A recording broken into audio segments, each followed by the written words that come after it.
ముఖ్యమంత్రి, భర్త ముఖ్యమంత్రి, కొడుకు మంత్రి, సోదరి ఎంపీ, బావగారు కూడా మాజీ మంత్రి, ఒక అన్న మాజీ మంత్రి, మరో అన్న ఎమ్మెల్యే, మరిది కూడా మాజీ ఎమ్మెల్యే. అయినా సరే ఆమె మాత్రం ఎప్పుడూ రాజకీయాల గురించి చర్చించలేదు. అసలు రాజకీయాలకు నాకు ఏంటి సంబంధమని కూడా కొన్ని సందర్భాల్లో అన్నారు. ఏదో వ్యాపారం చేసుకుంటూ సామాజిక సేవా కార్యక్రమాలు నిర్వహిస్తూ తనకంటూ ప్రత్యేక గుర్తింపు తెచ్చుకున్నారు. ఆమె ఎవరో కాదు, నారా భువనేశ్వరి. హెరిటేజ్ సంస్థ చైర్మన్గా వందల కోట్ల విలువైన వ్యాపారాన్ని సమర్థవంతంగా నిర్వహిస్తున్నారు. అదే సమయంలో ఎన్టీఆర్ ట్రస్ట్ ద్వారా ఎన్నో సేవా కార్యక్రమాలు నిర్వహిస్తున్నారు కూడా. విపత్తుల సమయంలో తమ వంతు సాయం అందిస్తున్నారు. పలుమార్లు రాజకీయాల గురించి ఎవరైనా ప్రస్తావించినా కూడా చిరునవ్వుతో సరిపెట్టారు తప్ప జవాబు చెప్పలేదు. అయితే కొద్ది రోజులుగా నారా భువనేశ్వరి తీరు చూసిన వారికి ఎవరైనా సరే కొంత ఆశ్చర్యం కలుగుతుంది. తరచూ రాజకీయాల గురించి మాట్లాడుతున్నారు, రాజకీయ వేదికలపై కనిపిస్తున్నారు, ప్రజలతోనే ఎక్కువ గడిపేస్తున్నారు. ఇదంతా గమనించిన వారికి ఆమె త్వరలోనే రాజకీయాల్లోకి వస్తారనే మాట అంటున్నారు. అవును, పరిస్థితులు గమనిస్తే నిజమే అనేలా ఉన్నాయి. చంద్రబాబు అక్రమ అరెస్ట్ తర్వాత నారా భువనేశ్వరి తీరులో బాగా మార్పొచ్చింది. చంద్రబాబు కోసం రాజమండ్రిలోనే మకాం మార్చేశారు, దీక్ష చేశారు. అలాగే బాధితులను పరామర్శించారు, ఆర్థిక చేయూత అందించారు. అదే సమయంలో చంద్రబాబు చేసిన పనుల గురించి సవివరంగా వివరించారు.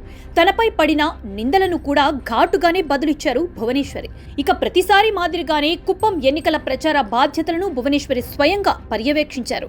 చంద్రబాబు భారీ మెజారిటీతో గెలిచేందుకు తన వంతు కృషి చేశారు. నామినేషన్ ప్రక్రియ మొదలు పోలింగ్ డే వరకు కుప్పంలోనే ఉన్నారు భువనేశ్వరి. ఎన్నికల్లో పార్టీ గెలిచిన తర్వాత మహిళా శక్తి పేరుతో విజయవాడలో పెద్ద కార్యక్రమం నిర్వహించారు. ఇక కుప్పం నియోజకవర్గంపై చంద్రబాబుకి మొదటి నుంచి ప్రత్యేక దృష్టి. తనను వరుసగా ఆదరిస్తున్న కుప్పం ప్రజల కోసం ఏమైనా చేస్తా అంటూ గతంలో పలుమార్లు చెప్పారు కూడా. ఇప్పుడు ఇదే బాధ్యతను నారా భువనేశ్వరి భుజానకెత్తుకున్నట్లు తెలుస్తోంది. పార్టీ అధికారంలోకి వచ్చిన 9 నెలల్లో చంద్రబాబు కుప్పంలో 2 సార్లు పర్యటించగా భువనేశ్వరి మాత్రం 4 సార్లు పర్యటించారు. వచ్చిన ప్రతిసారి కూడా 4 రోజుల పాటు కుప్పంలోనే మకాం వేస్తున్నారు. నియోజకవర్గాల్లోని పలు గ్రామాలను సందర్శిస్తున్నారు. గ్రామ సభల్లో పాల్గొంటున్నారు కూడా. ఎన్టీఆర్ ట్రస్ట్ ద్వారా తోపుడు బండ్లు, మహిళలకు కుట్టు మిషన్లు పంపిణీ చేస్తున్నారు. రైతులతో ముఖాముఖి సమావేశాలు నిర్వహిస్తున్నారు. కొన్ని సందర్భాల్లో చంద్రబాబు స్థానంలో నేను పోటీ చేయమంటారా అంటూ ప్రశ్నలు కూడా వేస్తున్నారు. పైకి నవ్వినప్పటికీ కుప్పం నియోజకవర్గం నుంచి భవిష్యత్తులో భువనేశ్వరి పోటీ చేస్తారేమో అనే మాట బలంగా వినిపిస్తోంది.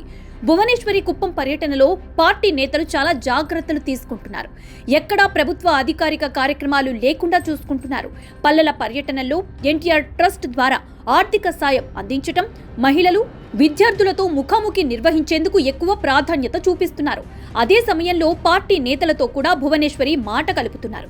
నియోజకవర్గాల్లో పరిస్థితులపై ఆరా తీస్తున్నారు. పైకి మాత్రం సేవా కార్యక్రమాలు కనిపిస్తున్నప్పటికీ దీని వెనుక ఎన్నికల్లో పోటీ చేసే ఆలోచన ఉందేమో అనే అనుమానాలు బలంగా వినిపిస్తున్నాయి.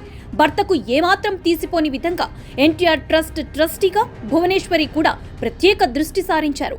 వారిద్దరి వరుస పర్యటనలు రాజకీయంగా ప్రాధాన్యం సంతరించుకుంటున్నాయి.